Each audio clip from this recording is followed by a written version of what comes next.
লক্ষ্মী এলো ঘরে নামের একটা সিনেমা তৈরি হয়েছে রাজ্য সরকারের টাকায়, মানে আমাদের টাকায়। টেকনিক্যালি আপনি আমি প্রোডিউসার এই সিনেমার। যাই হোক, এই সিনেমায় তুলে ধরা হয়েছে রাজ্য সরকারের বিভিন্ন প্রকল্পের দ্বারা কিভাবে বাংলার মহিলারা উপকৃত হচ্ছে সেই গল্প। অভিনয় করেছেন শুভশ্রী, অঙ্কুশ, খরাজ মুখার্জি, সোহিনী সেনগুপ্ত, অনন্যা মুখোপাধ্যায় ও আরও অনেকে। এবার সমস্যা হচ্ছে, সিনেমার পোস্টারে ট্রেলারে কোথাও পরিচালকের নাম নেই।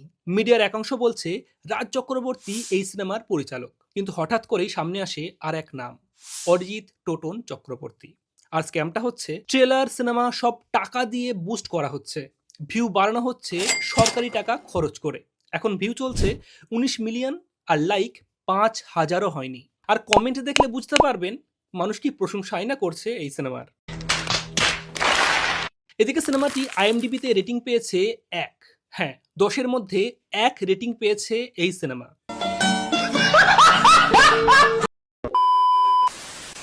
গল্প এখানেই শেষ নয়। অভিষেক বন্দ্যোপাধ্যায় বলেন, এলাকায় এলাকায় এই সিনেমা দেখাতে হবে। যদি নেতারা সেখানে খাবারের ব্যবস্থা করে তা তারা করতেও পারেন। ইঙ্গিত স্পষ্ট, মানে সিনেমা যা হয়েছে তা তো কেউ স্বেচ্ছায় বসে দেখবে না। মানে মাংস ভাত খাইয়ে যদি দেখানো যায় আর কি। তাহলে শেষমেশ কি দাঁড়ালো? সরকারি টাকায় রাজ চক্রবর্তী একটা সিনেমা বানিয়েছেন, বড় বড় অভিনেতাদের নিয়েছেন, তাও এই সিনেমা দেখতে কেউ রাজি নয়। নাম লক্ষ্মী এলো ঘরে, কিন্তু প্রশ্ন হচ্ছে কার ঘরে লক্ষ্মী এলো? আমাদের না রাজ চক্রবর্তীর ঘরে? সরকারি টাকা দিয়ে সোশ্যাল মিডিয়ায় বুস্ট করা হচ্ছে, মানুষের কাছে জোর করে পৌঁছানোর চেষ্টা হচ্ছে, তাও কেউ দেখছেন না। পাড়ায় পাড়ায় স্ক্রিনিং করানো হচ্ছে, তাতে লোক না হলে খাবারের লোভ দেখানো হচ্ছে। এরপর কি? এরপর হয়তো বিধানসভায় আইন পাশ করানো হবে।